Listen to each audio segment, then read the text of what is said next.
भारत का संविधान जो कहता है कि हमारा भारत में हर व्यक्ति को सामाजिक, आर्थिक और राजनीतिक न्याय, विचार, अभिव्यक्ति, विश्वास, धर्म और उपासना की स्वतंत्रता और साथ साथ में यह कहता है कि व्यक्ति की गरिमा और राष्ट्र की अखंडता सुनिश्चित करने वाली बंधुता। ये बिल आज इस संविधान के इस जो मूल जो ढांचा है उस पर आक्रमण है और इनकी जो पूरा जो भाषण था वो हमारे संविधान के इस मौलिक अधिकार पर, हमारे संघीय ढांचे पर एक आक्रमण है। आज इस सरकार का इस बिल के द्वारा 4 इनके मूल उद्देश्य। पहला मूल उद्देश्य है कि संविधान को कमजोर करना, टू डाइल्यूट द कॉन्स्टिट्यूशन। इनका दूसरा उद्देश्य है भ्रम फैलाना, to defame the minority communities of India.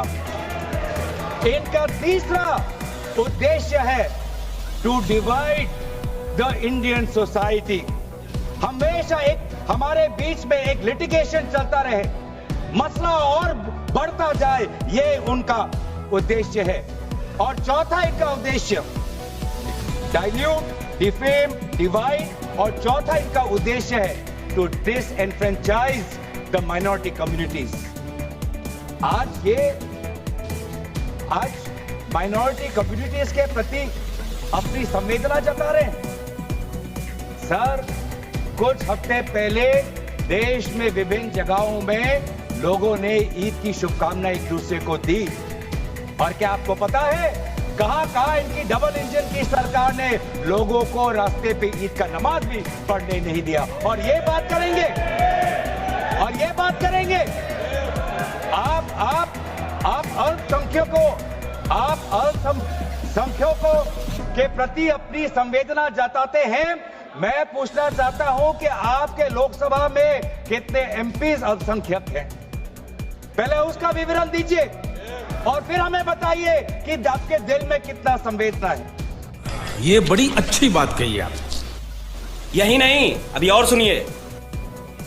किस कौम को आप भ्रमित करना चाहते हैं?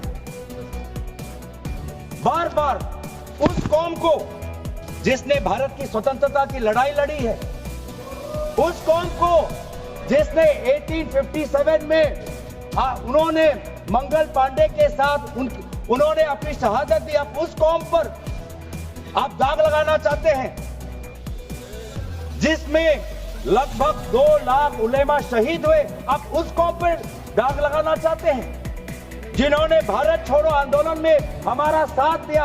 आप उस कौम पर आप दाग लगाना चाहते हैं जिन्होंने 6 अप्रैल 1930 में दांडी मार्च का सपोर्ट किया।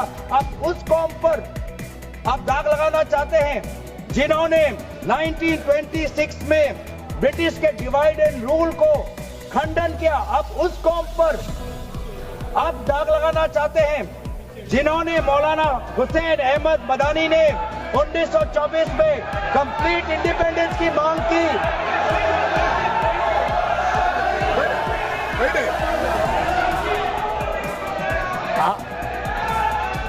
जब आप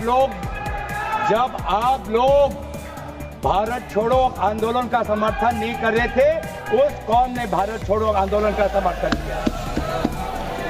जब आप लोग अंग्रेजों को मर्सी पिटीशन लिख रहे थे, वो माल्टा में 3 साल और इजिप्ट में उन्होंने शहादत दी। आप किस कौम पर दाग लगाना चाहते हो जिन्होंने 1924 में जिन्ना के 2 नेशन की थियरी को पूरी तरीके से नकारा? आप उस कौम पर लगा रहे हैं। सर, यही है इनका डिवाइड एंड रूल। यही है इनका डिवाइड एंड रूल।